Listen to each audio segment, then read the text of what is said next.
देखिए तो आवाज़ जा रहे हैं ना एक बार। हेलो।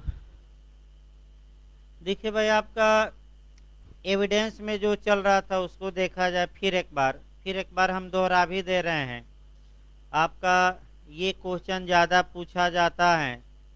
आपका हम 45 से लेकर 51 तक बता रहे थे, इसी को तोड़ा गया था। और क्वेश्चन का मॉडल कैसे बना है आपका ये बताया जा रहा था। ये पूरा नहीं हुआ था, फिर एक बार दोहरा दिया जाए। बैठिए हो।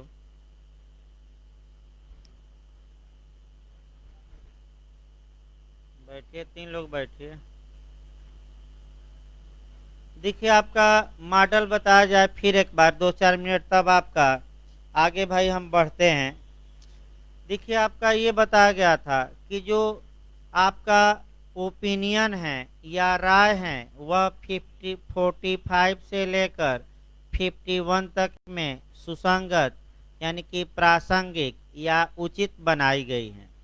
दूसरा हमने ये बताया था कि सामान्य नियम ये है कि कोई भी जब विटनेस आता है अर्थात गवाह या साक्षी आता है तो वह फैक्ट के बारे में बताए, तथ्य के बारे में बताए, उस तथ्य के आधार पर ओपिनियन बनाना, राय बनाना, विचार बनाना, ये न्यायालय का कार्य है। लेकिन न्यायालय में जो न्यायाधीश बैठा है उसकी भी एक सीमा होती है और हरेक बात को माने वह हरेक बात को जान नहीं सकता, हरेक तथ्य के बारे में राय या ओपिनियन नहीं बना सकता। अतः ऐसी दशा में न्यायालय आपका एक्सपर्ट या जो एक्सपर्ट नहीं है यानी कि कुछ लोगों को अपना फ्रेंड बना लेता है, मित्र बना लेता है और उनकी सलाह लेता है यानी कि ओपिनियन या विचार लेता है, ले सकता है। बाद में न्यायालय अब किसका किसका विचार लिया जाएगा न्यायालय द्वारा? विशेषज्ञ की अविशेषज्ञ यानी कि एक्सपर्ट की नॉन एक्सपर्ट। पहला क्वेश्चन हमने बताया दोनों। विशेषज्ञ की राय आपका कहाँ कहाँ है तोड़ लेना है, 45, 45A, 46 और 51। और अविशेषज्ञ की राय कहाँ कहाँ है? जो विशेषज्ञ नहीं है वह आपका 47, 47A, 48, 50 और 51 यानी कि 51 कॉमन है। आपका विशेषज्ञ और अविशेषज्ञ राय के आधार बताएं कि आपका आपका राय का आधार क्या है। अब क्वेश्चन देखिए, आपका 45 से खूब पूछा जाता है, उत्तराखंड तो लगातार बनाता है कि विशेषज्ञ कौन है। तो बस एक लाइन, 5 विषयों पर जो विशेष कुशल व्यक्ति होंगे उन्हीं को क्या कहा गया है? विशेषज्ञ। 5 विषय क्रम से याद रखिएगा, आपका क्रम से याद रखना है। पहला क्या है? फॉरेन लॉ, पिछली बार एपीओ में आया। कितने प्रकार हैं साबित करने के? 2। और हिंदू लॉ, मुस्लिम लॉ, ये विदेशी विधि नहीं है बताया गया, भारतीय विधि है। अतः इस पर एक्सपर्ट ओपिनियन नहीं ली जाएगी। इसके बाद विज्ञान बताया गया दूसरा क्रम। तीसरा कला। चौथा हस्तलेख, और हस्तलेख के बारे में अलग से भी क्वेश्चन बनता है और कई सेक्शन हमने बताए। और अंत में फिंगरप्रिंट बताया गया, अंगुलियों के चिन्ह। इसमें जो विशेष कुशल व्यक्ति होंगे वे एक्सपर्ट कहलाएंगे। अब कौन व्यक्ति एक्सपर्ट है कौन नहीं है इसका निर्धारण खुद कोर्ट द्वारा किया जाएगा। विवाद उत्पन्न होने पर तो विशेष कुशलता कैसे प्राप्त की जाएगी ये पूछ सकता है, हो सकता है नया क्वेश्चन दे देगा। शौक द्वारा दे देगा, अनुभव द्वारा दे देगा, उपाधि या पढ़ाई लिखाई द्वारा, उपर्युक्त सभी। तो क्या बताया गया था कल? उपर्युक्त सभी। चाहे वो शौक द्वारा उसमें एक्सपर्ट पाया हो विशेषता, या आपका अनुभव द्वारा पाया हो, या बहुत पढ़ा लिखा हो, गढ़ा हो, तो ऐसी दशा में वह विशेष कौशल व्यक्ति माना जाएगा और इसी को एक्सपर्ट कहेंगे। इसके बाद आपका 45 ए बताया गया जो 2008 में जोड़ी गई। इलेक्ट्रॉनिक परीक्षक का मत, ये भी आपका प्री के लिए अंडरलाइन कराया गया था। 46 से भी क्वेश्चन बनता है। क्वेश्चन का मॉडल देखिए, फिर आपका ये क्वेश्चन बन सकता है कि विशेषज्ञ की राय के बारे में अवशेषी प्रावधान, रिजुडियरी प्रावधान या अवशिष्ट प्रावधान कहाँ दिया गया है? तो आपका जवाब रहेगा सेक्शन 46। अवशेषी का या ये पूछ सकता है कि विशेषज्ञ की राय जो सुसंगत नहीं है, यानी कि विसंगत है, अनुचित है, वह कब सुसंगत हो सकती है? तो जब वह सेक्शन 46 में आ जाए। बैठिए भाई, दो लोग बैठिए। अगला क्वेश्चन यहाँ ये बन सकता है कि वे तथ्य किस धारा में सुसंगत हैं जो एक्सपर्ट के विचारों का सपोर्ट करते हैं, यानी कि समर्थन करते हैं या उसका विरोध करते हैं। तो समर्थन करने वाले तथ्य और विरोध करने वाले तथ्य किस धारा में रेलेवेंट होंगे? 46। और उदाहरण भी आपको बताया गया था, भाई अच्छे से तैयार रखना है। 20 वाला, भाई कई बच्चों की मृत्यु एक जैसे हो गई। 10वां बच्चा मान लीजिए मरा, तो 10वें बच्चे में वही लक्षण पाए गए जो 9 बच्चों में थे। तो इस बात का सपोर्ट मिल रहा है कि 10वें बच्चे को भी विष देकर मारा गया होगा। तो आपका जितने सपोर्टिंग नेचर, एक और सपोर्टिंग नेचर देख लें। मान लीजिए विशेषज्ञ ने कहा था कि गोली 25 मीटर दूर से मारी गई, गवाह आया और गवाह भी यही बता रहा है कि हमने अपनी आंखों से घटना देखी थी, गोली 25 मीटर दूर से ही लगभग मारी गई थी। तो एक्सपर्ट के विचार को ये गवाह क्या कर रहा है? सपोर्ट। तो जितनी बातें एक्सपर्ट की ओपिनियन को क्या करती हैं? सपोर्ट, या उसका क्या करती हैं? विरोध। अब इसको आप देख सकते हैं, सबसे अच्छा उदाहरण गोरखपुर का मनीष गुप्ता का है हत्याकांड, जहां की आपको कई बार बताया गया। इसमें भी देख सकते हैं आपका पुलिस का कहना है कि भाई ये पुलिस जब रेड मारने गई छापा होटल में, तो ये भागते समय ये गिर गए और इनकी नाक में चोट आया, ब्लड गिरा और अस्पताल ले जाते समय मर गए। ये एसपी का बयान है, आपका स्पष्ट रूप से सोशल मीडिया पर उन्होंने कहा, टीवी के माध्यम से। तत्पश्चात आपका पोस्टमार्टम हुआ। पोस्टमार्टम में शरीर पर डंडे के निशान पाए गए। तो आपका अब जो 2 उनके मित्र थे, अब देखिए यही सपोर्ट कराना है। डॉक्टर ये कह रहा है कि इनको चोट लगी, इनके शरीर पर डंडे के निशान हैं, अतः डंडे से मारा गया होगा। और इसका सपोर्ट उनके 2 मित्र जो रूम में थे, जो ये घटना अपनी आंखों से देख रहे हैं, वो कर दें। यानी कि विशेषज्ञ की राय डॉक्टर की राय हो गई और 2 मित्र उसका क्या कर दिए? सपोर्ट।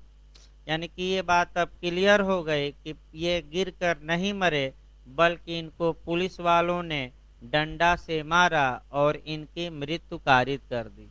यही आपका इसका मतलब ये हुआ कि जितनी बातें हैं जो एक्सपर्ट के विचार को क्या करती हैं? सपोर्ट करती हैं, वो सभी बातें किस सेक्शन में रेलेवेंट होंगी? 46। और विरोध करती हैं वो भी बातें इसमें होगी सपोर्ट, आपका किस में? आपका 46। इसके बाद आपका 47 से लेकर 51 तक की जो धाराएं हैं, वह विशेषज्ञ की राय नहीं है, किसकी है?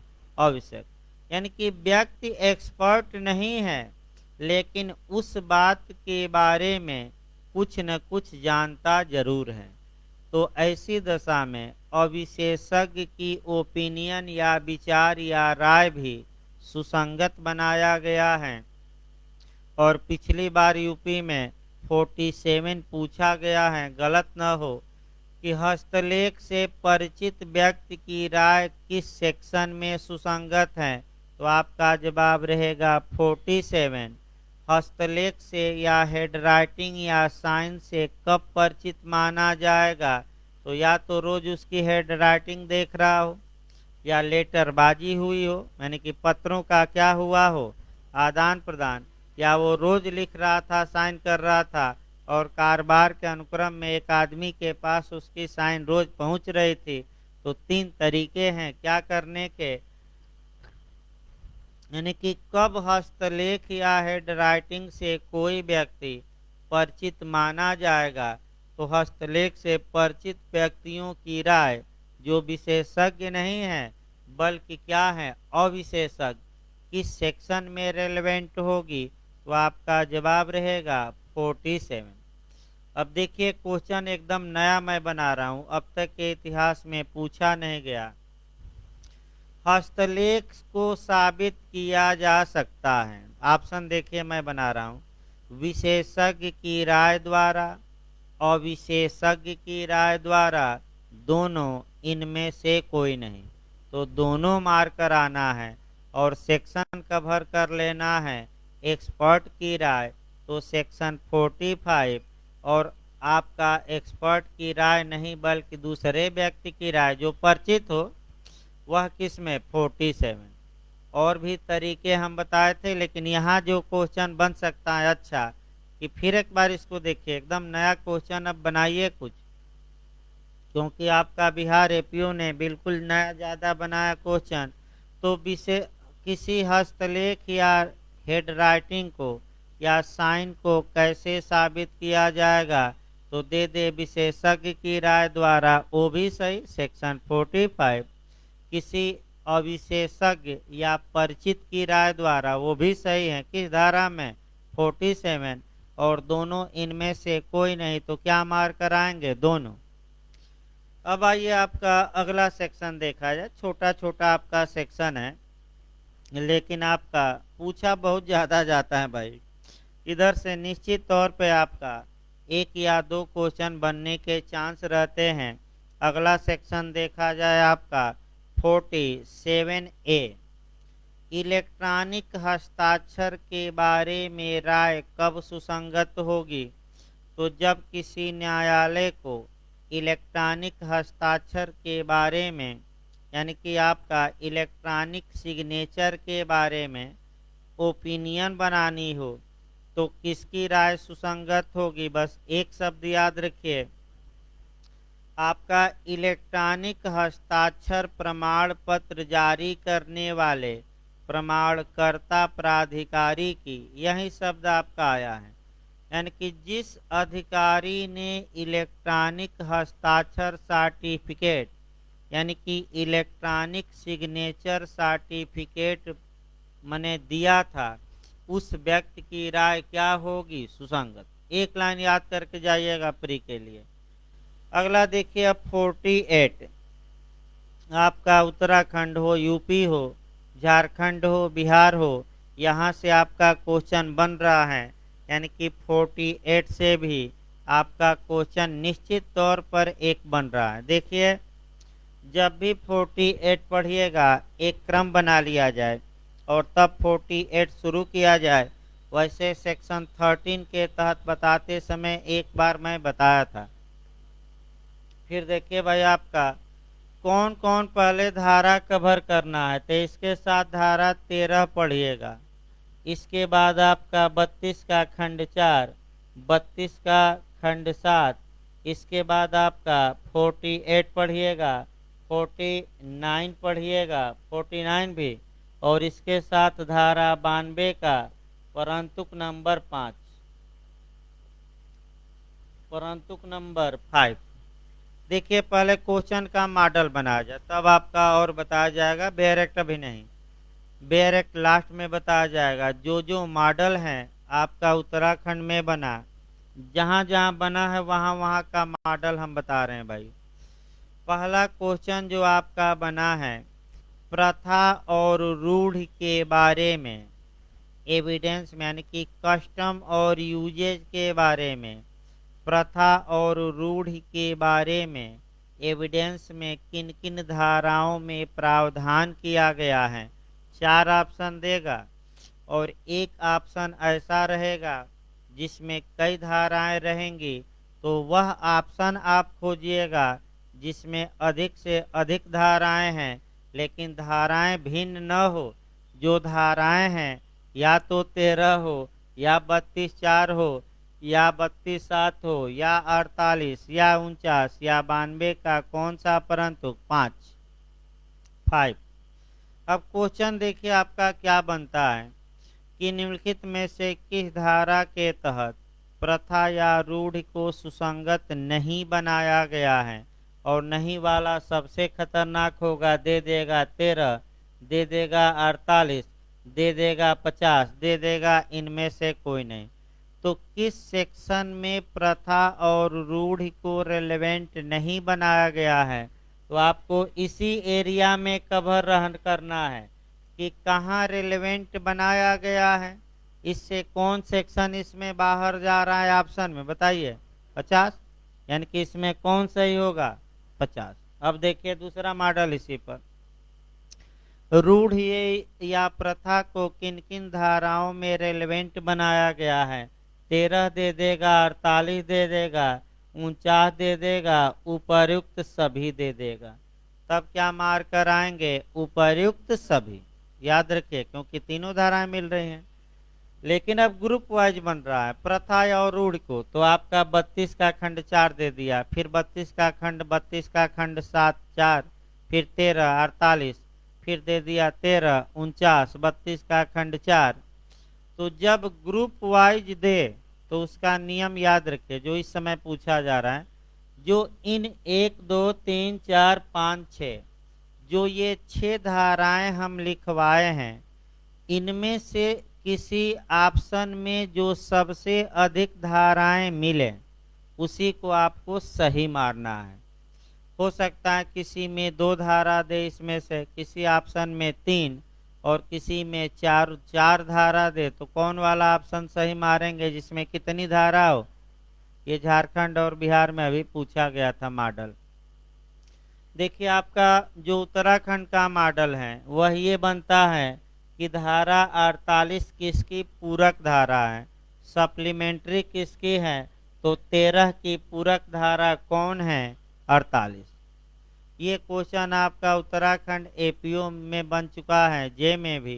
तो 48 किसकी पूरक धारा है, 13 की। अब अगला क्वेश्चन फिर यूपी पर बैक होइए, 13 में किस प्रथा और रूढ़ को रेलेवेंट बनाया गया है। दे देगा सामान्य प्रथा रूढ़, दे देगा व्यक्तिगत प्रथा रूढ़, दोनों, इनमें से कोई नहीं, तो दोनों मार्क कराइए। अर्थात सेक्शन 13 के तहत सभी प्रथाओं और रूढ़ियों को रेलेवेंट या सुसंगत बनाया गया है। लेकिन धारा 48 के तहत ऐसा नहीं है। यही क्वेश्चन आपका पूछा जाता है कि सेक्शन 48 के तहत कौन सी प्रथा और रूढ़ सुसंगत होगी। तो पूरा न मारिएगा सभी, आप जनरल देखिएगा, साधारण देखिएगा, और जिस ऑप्शन में क्या शब्द रहे, साधारण या सामान्य या जनरल, यानी कि सामान्य मतलब कि कई लोगों समाज में जो प्रथाएं हैं वे प्रथाएं रेलेवेंट होंगी। अब 48 देखिए सेक्शन भाई, अब सही रहेगा, याद रखिए। हो सकता है नया क्वेश्चन बन जाए कि 13 व्यापक हैं कि 48 व्यापक हैं। आजकल ऐसा क्वेश्चन पीसीएस में आ रहा है, संविधान में। तो आप कहेंगे कि 13 वाइड एरिया रखता है, क्यों, क्योंकि सभी प्रथाएं और रूढ़ियां इसमें क्या हैं, समाज, चाहे व्यक्तिगत हो और चाहे सार्वजनिक हो या सामान्य हो। लेकिन 48 का दायरा सीमित है। पहला दायरा सीमित हुआ कि प्रथा या रूढ़ के बारे में इसमें केवल राय सुसंगत है, दूसरा अविशेषज्ञ की राय सुसंगत है, और तीसरा सभी प्रथाओं के बारे में नहीं, केवल जनरल, यानी कि किस प्रथा रूढ़ के बारे में, सामान्य। देखिए पारिवारिक भी होती है, आपका पारिवारिक हुआ, इत्यादि हुआ, तो 13 में सब आ जाएगा। लेकिन 48 में जनरल, यानी कि जैसे कुआं वाला हुआ, यानी कि ज़्यादा लोग उस प्रथा को मानते हो, इसका मतलब ये हुआ। अब देखिए 48 आपका बैरक में दम नहीं बचा। देखिए एक बार बता दिया जाए, जबकि न्यायालय को किसी साधारण रूढ़ या अधिकार के अस्तित्व के बारे में राय बनानी हो, तब ऐसी रूढ़ या अधिकार के अस्तित्व के बारे में उन व्यक्तियों की राय सुसंगत हैं जो यदि उनका अस्तित्व होता तो संभाव्यतः उसे जानते होते, और एक्सप्लेशन आपका एरिया को कवर करता है, यानी कि स्पष्टीकरण आपका राय जिस विषय पर राय देनी है। प्रथा और रूढ़ हो गया, लेकिन प्रथा रूढ़ तो व्यक्तिगत भी होती हैं, लोक भी होती हैं, सामान्य भी होती हैं, सार्वजनिक भी। तो आखिर किस प्रथा रूढ़ को यहाँ के बारे में ओपिनियन सुसंगत होगा विशेषज्ञ का, तो एक्सप्लेनेशन दायरा सीमित करता है। देखिए स्पष्टीकरण, साधारण रूढ़ या अधिकार के अंतर्गत ऐसी रूढ़ियां या अधिकार आते हैं जो व्यक्तियों के किसी काफी बड़े वर्ग के लिए सामान्य है। तो आप बताइए, सामान्य प्रथा रूढ़ सुसंगत है 48 में की विशेष? तो अब कुआं का उदाहरण बताइए। तो एक कुआं है, पूरा गांव पानी उससे निकालता है और आपका बहुत लंबे समय से पानी पीता है निकालकर। तो बताइए ये जो प्रथा रही विशिष्ट रही कि सामान्य? पूरा गांव यूज कर रहा है कि कोई एक व्यक्ति? तो पूरा गांव यूज करे तो क्या कहा जाएगा? जनरल। तो धारा 48 में ये क्वेश्चन अटैकिंग करता है कि कौन सी प्रथा सुसंगत है? सामान्य। विशिष्ट न मार दीजिएगा। आइए 49 देखा जाए। भाई आपका झारखंड में अभी पूछा भी गया था पिछली बार। प्रथाओं, सिद्धांतों आदि के बारे में राय कब सुसंगत होंगी? तो यहाँ आपका भूमिका ये देखना है कि किसी आपका कुटुंब के बारे में राय बनानी हो, प्रथा इत्यादि के बारे में, या कह सकते हैं कि किसी धार्मिक संस्था की प्रथा के बारे में राय बनाना हो, या किसी निकाय के बारे में, अर्थात वकील वर्ग भी निकाय है, तो वकील वर्ग के बारे में राय बनानी है, प्रथा या रूढ़ के बारे में कि वकील वर्ग कैसे बहस करता है, कैसा ड्रेस पहन कर जाता है इत्यादि, तो कौन सा सेक्शन अप्लाई होगा बताइए? तो 49। यानी कि 49 एक व्यक्ति की प्रथा रूढ़ या आपका सिद्धांत से रिलेटेड नहीं है, बल्कि समूह से रिलेटेड है। देखिए किस किस से भाई? मनुष्यों के किसी निकाय या कुटुंब की प्रथाओं या सिद्धांतों। तो मनुष्य का निकाय बना लीजिए। निकाय मतलब बॉडी, न है तो लिख लीजिए। निकाय का मतलब बॉडी, बॉडी मतलब समूह, जैसे कंपनी हो गई, आपका वकील वर्ग हो गया, आपका फर्म हो गई, भागीदार हो गए इत्यादि, या कंपनी हो गई, ये क्या है आपस में? बॉडी। तो अगर वकील वर्ग की क्या प्रथाएं हैं, क्या सिद्धांत हैं, इस बारे में न्यायालय को राय बनानी हो, तो न्यायालय इस बारे में जानकारी रखने वाले किसी अविशेषज्ञ से, मैंने जानकारी रखता हो, विशेषज्ञ नहीं, कौन चल रहा है? अविशेषज्ञ से जानकारी मांग सकता है। या कुटुंब, कुटुंब माने फैमिली, फैमिली मतलब परिवार, किसी परिवार की क्या प्रथा रही है, इस बारे में भी राय मांगी जा सकती है। अगला किसी धार्मिक या खैराती, खैराती मने न आए तो लिख लीजिए निःशुल्क। भाई धार्मिक तो जानते ही हैं, मठ उठ की इत्यादि की प्रथा, मठ की प्रथा। और खैराती का मतलब निःशुल्क, यानी कि आपका सशुल्क नहीं, लिख लीजिएगा खैराती। खैरात में बांटा गया, यानी कि फ्री में बांटा गया, बिना पैसा लिए। तो खैराती प्रतिष्ठान के संविधान और शासन के बारे में राय बनानी हो, यानी कि कोई मठ हुआ, मंदिर हुआ, उसमें कैसे कार्य होता है, या जो खैराती या निःशुल्क संस्थाएं हैं वे कैसे कार्य करती हैं, इस बारे में आपका राय बनाना है। तो कौन सी धारा अप्लाई होगी? 49। विशिष्ट जिले के विशिष्ट वर्गों के लोगों द्वारा प्रयोग में लाए जाने वाले शब्दों या पदों का अर्थ निकालना है। यहाँ से आपका अच्छा क्वेश्चन बन सकता है, तीसरा भी। यानी कि किसी स्पेशल जिले में आपका कह सकते हैं कि विशिष्ट लोगों द्वारा जो शब्द प्रयोग किए जाते हैं उनका क्या अर्थ हुआ। तो जैसे कि आपका हम बनारस में भी एक उदाहरण बताते हैं कि बनारस में आपका ये कहा जाए कि क्या गुरु, क्या हाल चाल हैं, तो गुरु का मतलब वहाँ दो हुआ, एक गुरु घंटाल यानी कि बहुत बड़ा बदमाश, और एक असली गुरु। अब भाई आपका एक आदमी ने ए ने बी से कहा कि क्या गुरु, क्या हाल चाल हैं, अब बी ने मुकदमा कर दिया कि हमको बहुत बड़ा ये मने बदमाश कहे हैं, तो ए कह सकता है कि हजूर ये परंपरा है और यहाँ गुरु का मतलब बहुत बड़ा गुरु यानी कि पहुँचे हुए फकीर यानी कि पढ़ाने वाले गुरु हैं, हम इनको पढ़ाने वाले कहे थे, बदमाश नहीं। तो उस जिले में इस शब्द का क्या अर्थ निकाला जाता है, इस बारे में न्यायालय दो चार जो विशेषज्ञ नहीं हैं लेकिन उस शब्द के अर्थ के बारे में विशेष ज्ञान रखते हैं, उनकी सलाह ले सकता है। इसको कहा जाता है भाई, पिछली बार ले में आया था, इनोंडो कहा जाता है। इनोंडो वक्रोक्ति, वक्रोक्ति मतलब द्विअर्थीय शब्द, द्विअर्थी शब्द, यानी कि इसका गुरु का दो अर्थ निकला, एक बहुत बड़ा बदमाश और दूसरा कौन? आपका शिक्षक। अगला देखिए, बारे में राय बनानी हो तो उसके संबंध में विशेष ज्ञान रखने वाले व्यक्तियों की राय सुसंगत होगी।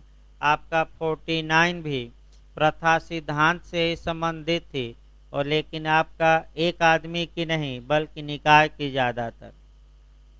धारा 50 आ जाइए। पिछली बार आपका पूछा गया था यूपीएपीओ में और लगातार क्वेश्चन बन रहा है, नातेदारी के बारे में राय कब सुसंगत होगी।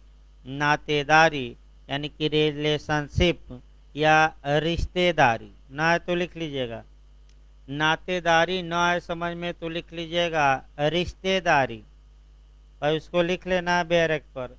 देखिए क्वेश्चन क्या बना था, पहले वही क्वेश्चन अटैक किया जाए आपका तब, और आपका दृष्टांत से ही बना था, दृष्टांत अंडरलाइन कर अभी हम पढ़ाते हैं। पहले तो भाई आपका एक क्वेश्चन देखा जाए सामान्य, और तब नातेदारी के बारे में राय बनाई जाए। देखिए सामान्य क्वेश्चन, ए एक पुरुष है और बी महिला है, ये कई वर्षों से साथ साथ रह रहे हैं, माने एक साथ रह रहे हैं। जो इनके मित्र हैं यानी कि ए के जो मित्र हैं यानी कि आपका और बी के जो फ्रेंड हैं या इनके आसपास के लोग हैं, ए और बी को पति पत्नी के रूप में मानते हैं, यानी कि ये समझते हैं कि ये पति पत्नी हैं, क्योंकि ए और बी दोनों आपस में और लोगों से ऐसा व्यवहार करते हैं जिससे लगता है कि ये हस्बैंड और वाइफ है। अब विवाद उत्पन्न हो गया कि क्या ये पति पत्नी हैं, तो जो इनके मित्र मंडली थे, चाहे वह फ्रेंड हो या फ्रेंडी, यानी कि भाई वाक्य वापस लिया जाता है, यानी कि चाहे वह पुरुष मित्र हो या महिला मित्र हो, क्या इनकी राय सुसंगत होगी कि नहीं होंगी। अगर ये लोग इन दोनों के बारे में, रिश्तेदारी के बारे में विशेष नॉलेज रखते हों, तो क्या मित्रों की राय सुसंगत होगी कि नहीं होगी। तो नातेदारी के बारे में राय की धारा में 50, यही उदाहरण पिछली बार सेम आया था और गलत न हो। नातेदारी, रिश्तेदारी, रिलेशनशिप जैसे ही आए, कौन मार कर आना है, धारा 50। देखिए अब बेरेक्ट सही रहेगा। अब देखिए आपका कुछ इसमें टेक्निकल एक दो अभी मिलेंगे। जबकि न्यायालय को एक व्यक्ति की किसी अन्य के साथ नातेदारी के बारे में राय बनानी हो, तो नातेदारी में केवल आपका मैं बता दूं पति पत्नी नहीं, पुत्र पुत्री भी, क्या ये इनका पुत्र है कि नहीं है, क्या ये इनकी बीबी है कि नहीं, भाई हैं कि नहीं इत्यादि। नातेदारी माने सब नातेदारी। तब ऐसी नातेदारी के अस्तित्व, अस्तित्व माने होने, मौजूद होने, ना है तो लिख लीजिएगा एक्जिस्ट होने। तो ऐसी नातेदारी के अस्तित्व के बारे में ऐसे किसी व्यक्ति के आचरण द्वारा अभिव्यक्त राय, जिसके पास कुटुंब के सदस्य के रूप में या अन्यथा, यानी या तो वह व्यक्ति उसी परिवार का सदस्य है या परिवार का सदस्य नहीं है, फिर भी उस परिवार के बारे में, रिश्तेदारी के बारे में आपका विशेष ज्ञान रखता है, यानी कि विशेष ज्ञान के विशेष साधन रखता है, यानी कि कुछ न कुछ उसे अंदरूनी चीजें क्या हैं मालूम, तो ऐसे व्यक्ति की राय सुसंगत होगी। यानी कि जैसे कि ए बी पति पत्नी है कि नहीं, विवाद उत्पन्न हो गया तो बी की बहन आ जाए, पिताजी आ जाए, माताजी आ जाए, भाई आ जाए, क्योंकि ये भी आपका माने विशेष रिलेशन में है, ये आकर गवाही दें, एक ही ओर से लोग आ जाएं, या इनके घर के लोग ना आए तो इनके कौन आ जाए, मित्र आ जाएं।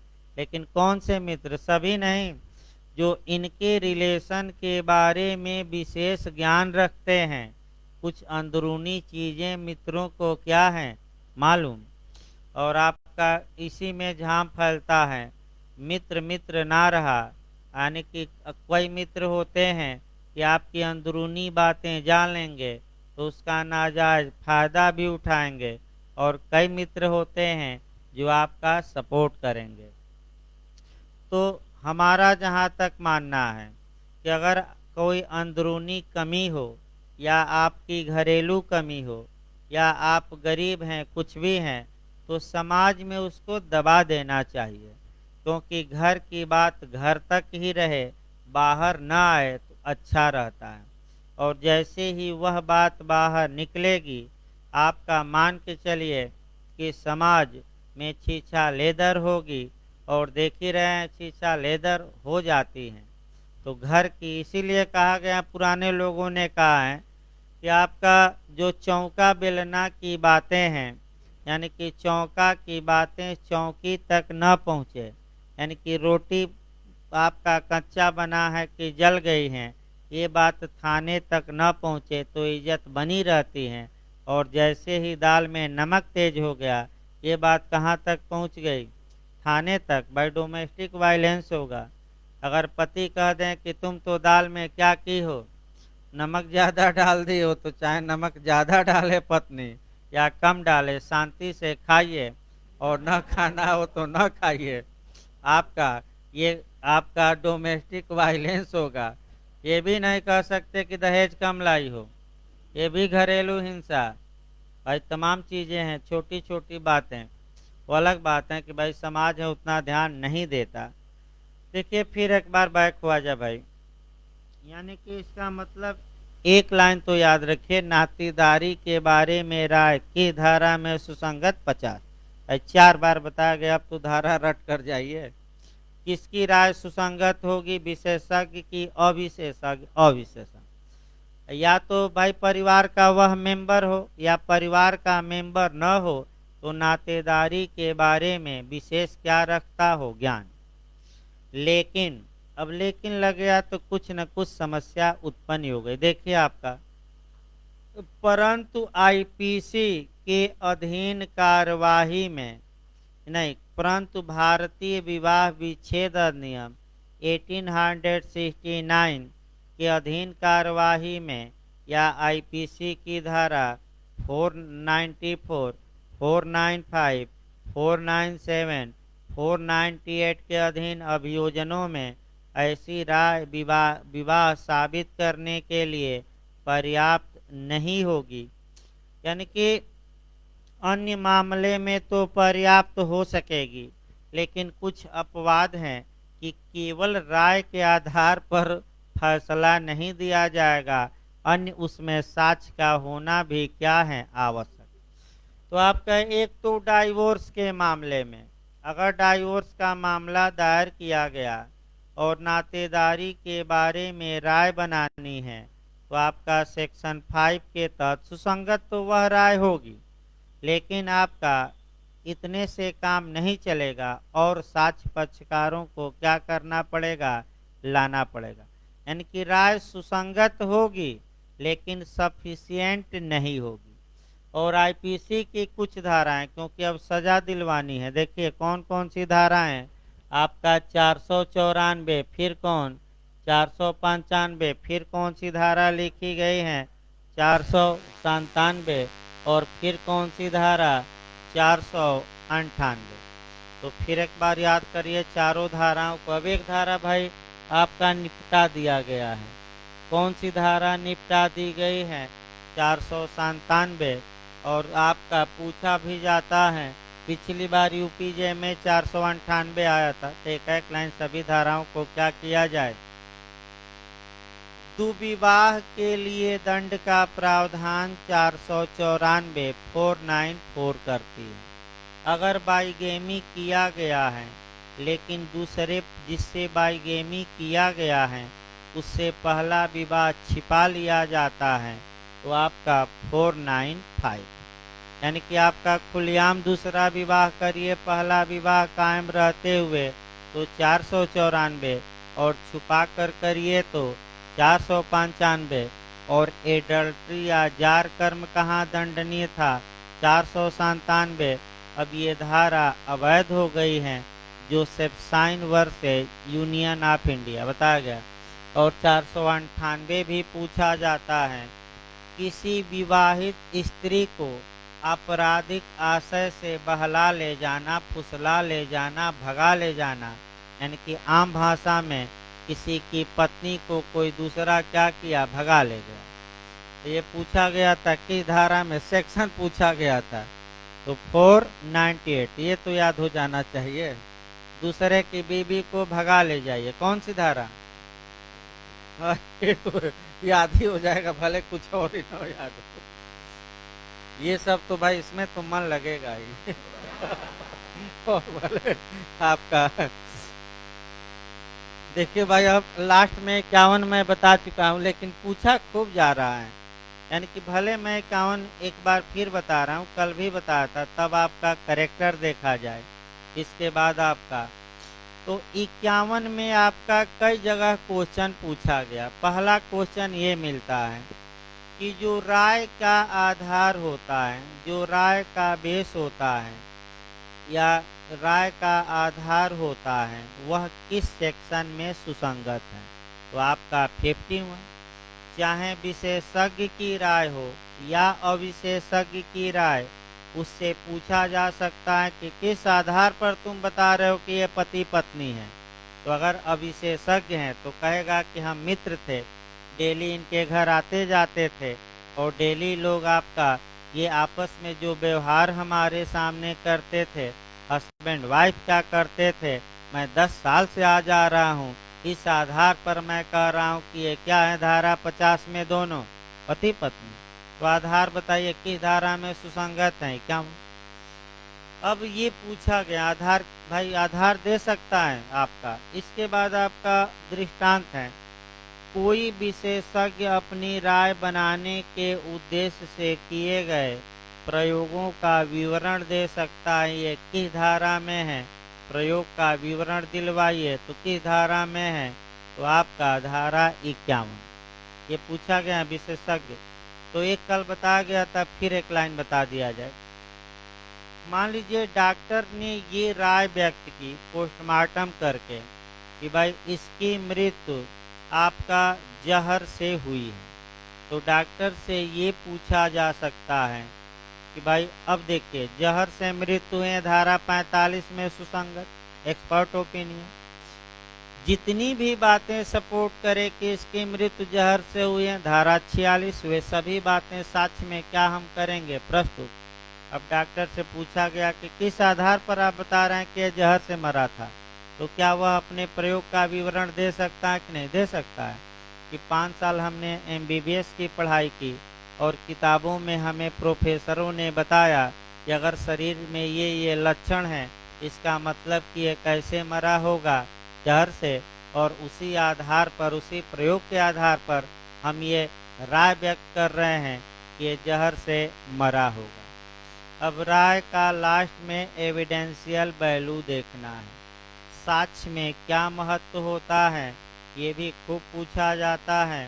तो जो राय होती है यह सारवान साक्ष्य न होकर संपोषक साक्ष्य होती है, अर्थात सब्सटेंसिव एविडेंस न होकर कार्बोरेटिंग नेचर की होती है। इसका मतलब ये हुआ कि पहले अब फिर एक बार नए लोग सारवान और संपोषक को समझें। अगर कोई साक्ष्य सारवान है इसका मतलब हुआ कि केवल उसी साक्ष्य के आधार पर सजा दी जा सकती है, यानी कि एक बिहारी सब पे भारी। तो एक सारवान साक्ष्य है तो उसी पर क्या दे दी गई, सजा, उसी पर फैसला दे दिया गया, अन्य किसी साक्ष्य की आवश्यकता नहीं। और अगर कार्बोरेटिंग नेचर का होगा, संपोषक साक्ष्य होगा, इसका मतलब कि वह अकेले पर्याप्त नहीं है, उसको सपोर्ट करने के लिए अन्य साक्ष्यों की क्या पड़ती है, आवश्यकता। तो बताइए विशेषज्ञ जो ओपिनियन होती है आपका सारवान साक्ष्य है कि संपोषक, संपोषक, सारवान न मार दीजिएगा। सबसे करेंट उदाहरण दिया जाए गोरखपुर वाला, भाई डॉक्टर ने ये पोस्टमार्टम रिपोर्ट में राय प्रकट की 45 एविडेंस के तहत धाराओं में जोड़िए कि ये इनकी मृत्यु चोट के कारण हुई और सिर और शरीर पर डंडे के निशान पाए गए, ये उसकी राय है। अब ये समस्या आई कि आखिर इस राय का एविडेंशियल वैल्यू क्या है। तो केवल इस आधार पर कि डॉक्टर ने कह दिया कि डंडे से चोट हुई, अब कौन मारा ये थोड़े साबित हो रहा है। अब कौन मारा इस डंडे को ये तो भाई साबित करना पड़ेगा कोर्ट में। और आपकी जो फ़ोन किया गया है, जो रिकॉर्डिंग है कि पुलिस वाले आ गए हैं, पुलिस वाले बदमाशी कर रहे हैं, ये डीडी माना जाएगा। यानी कि ये डाइन डिक्लेरेशन जहाँ जहाँ वो मृतक फ़ोन किया होगा। और सबसे अच्छा तो आई विटनेस हैं, सबसे मजबूत जो जो उसके मित्र थे उसी कमरे में थे और आपका उसने अपनी आँखों से घटना देखा, तो निश्चित तौर पे मान के चलिए सज़ा मिलने का पूरा चांस है 6 पुलिस वालों को, क्योंकि सारा साक्ष्य बहुत मजबूत है, इसमें कोई शक नहीं है। तो अगला इस प्रकार आपका एक्सपर्ट यानी कि भी आपका 45 से लेकर 51 समाप्त हुई। अब आइए लास्ट में इसमें जो पढ़ा जाता है इस चैप्टर में लास्ट पॉइंट जो हम पढ़ाएंगे या लास्ट जो प्रावधान है वह करेक्टर है। करेक्टर मने चरित्र, चरित्र मने सील आपका।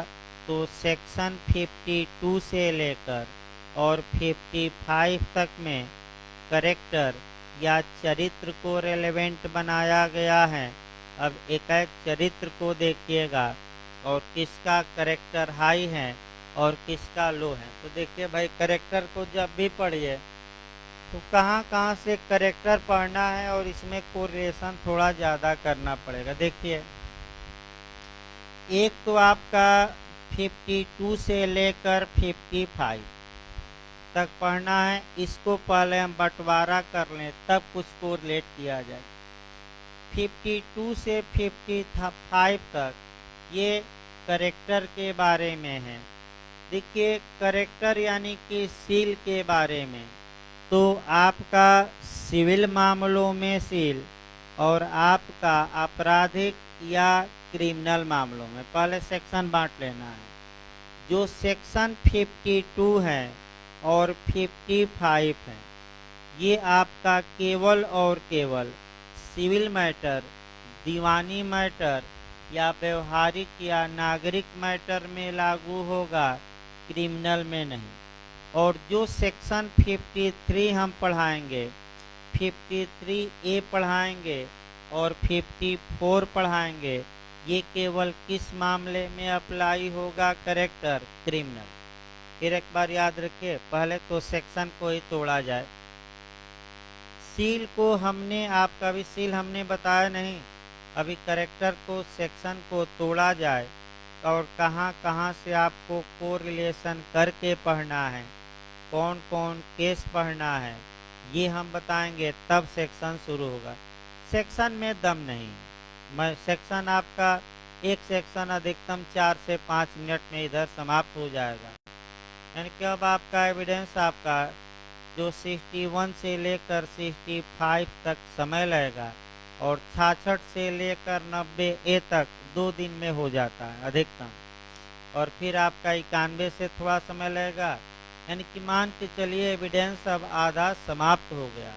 भले सेक्शन 167 हो, जो समय लगता है 60% हम लोग कवर कर लिए हैं और आपका 40% ही बचा है समय के हिसाब से। भले धाराएं दोनों हो वो अलग बात है, लेकिन समय इधर नहीं लगता, बहुत तेजी से इधर खिंचता है। पहले तो बंटवारा करना है कि कौन सी धाराएं सिविल में लागू होंगी इधर वाली, तो याद करिए कौन कौन। 52, 55 कौन क्रिमिनल में, तो 53, 53A और 54। अब जितनी धाराएं सिविल में केवल लागू होती हैं वो यहीं एकत्र कर लेना है, यहाँ से भी एक क्वेश्चन बनता है। और जितनी क्रिमिनल में वो एकत्र कर लेना है। देखिए मैं बता रहा हूँ सिविल मामलों में कौन कौन सी धाराएं अप्लाई करेंगी, इसको मैं बता रहा हूँ। 2 धारा तो रट ही डालिए। इसके बाद आपका सेक्शन 23, 115, 116 और 117। तो कितनी धाराएं होंगी जो केवल सिविल में लागू होंगी? 6। आपका 52 हो गई, 55 हो गया, 23, 115, 116 और 117। अब देखिए कैसे यूपी में बना है भाई, और आपका बिहार में देखिए आपका ये बना है कि धारा 23 पर ज़्यादा क्वेश्चन बना है कि धारा 23 लागू होती है केवल क्रिमिनल में, केवल सिविल में, दोनों मैटर में, इनमें से कोई नहीं। तो केवल क्या मारेंगे? सिविल। इसके बाद जो आपका यूपी में इस बार बना, क्वेश्चन भी हमें निकालना है कहाँ कौन मॉडल बना है।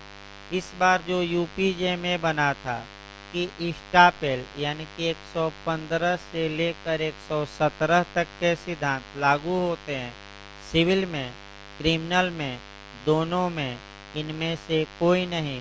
तो विबंध केवल सिविल में लागू होता है, क्रिमिनल में नहीं। इस बार यूपी में 2018 में ये क्वेश्चन बना था। अब क्रिमिनल में देखिए रट कर जाइएगा, आपका 53 हो गया, फिर कौन सी धारा? 53 है, फिर कौन सी धारा? 54। और 3 धाराएं और पढ़कर जाइएगा, धारा 30 हो गया, 105, 111A। फिर एक बार देखिए, यानी कि जो एविडेंस की 6 धाराएं हैं इधर आपका ये केवल और केवल आपराधिक मामलों में लागू होगी, दांडिक मामलों में लागू होगी, सिविल में नहीं। तो सेक्शन देखिए यहाँ से कहाँ पूछा गया था। बिहार में आपका 105 पूछा गया था जे में।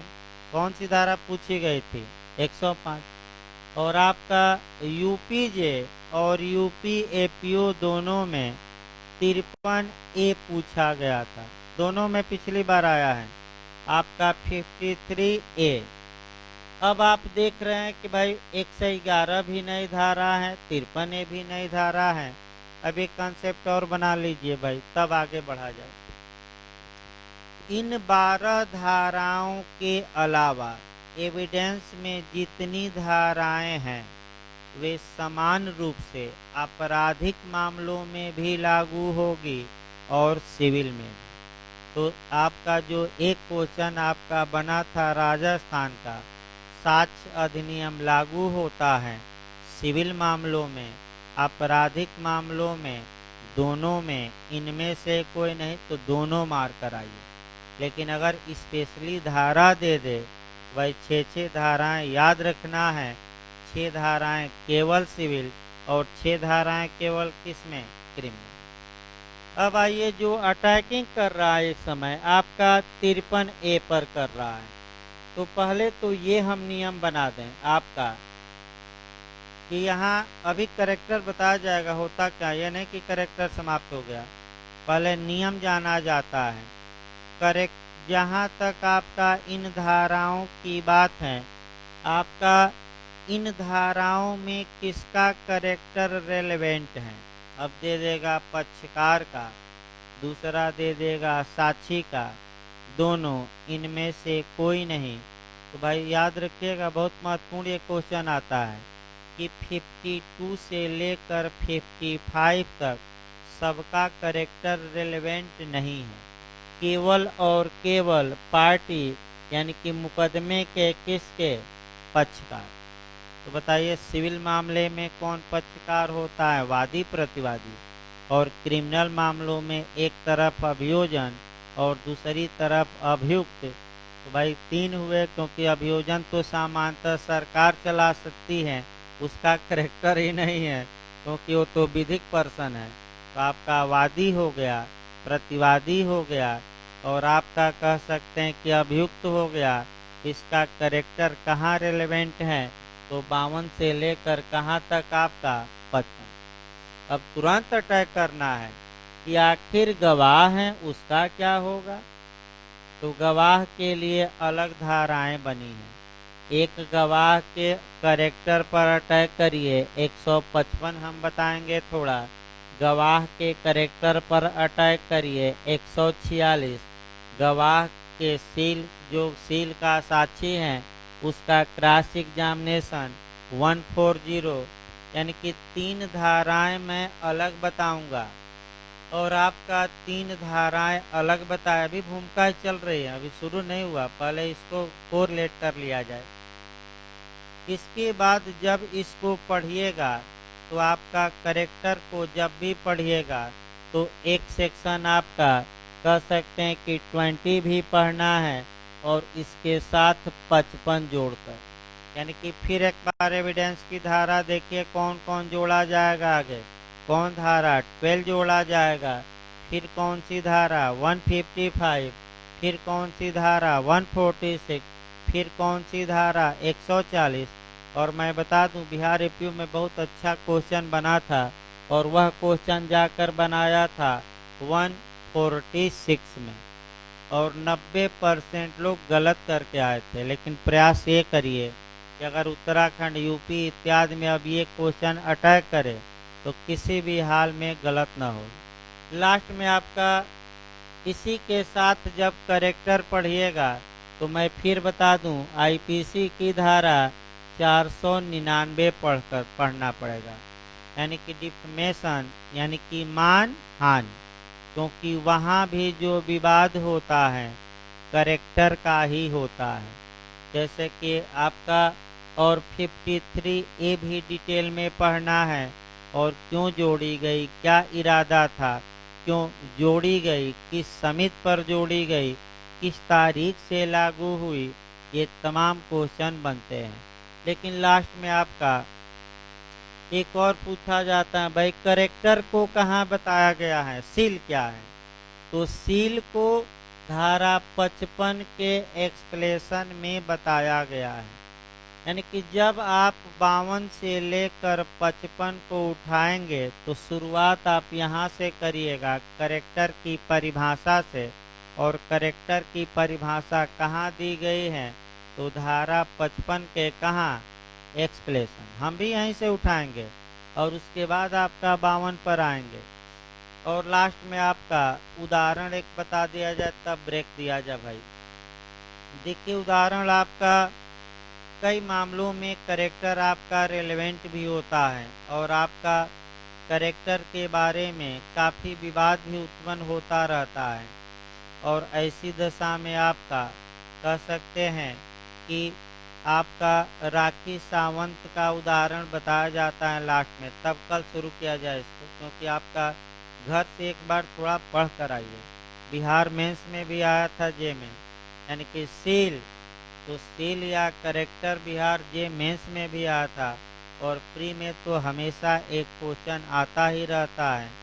देखिए आपका दिग्विजय सिंह ने, जानते हैं कि आपका काफ़ी प्रसिद्ध आदमी है आपका एमपी के, और हमेशा कुछ न कुछ बोलते रहते हैं जिससे कांग्रेस का नुकसान ही होता है, भलाई कम होती है, हमेशा बोलते रहेंगे।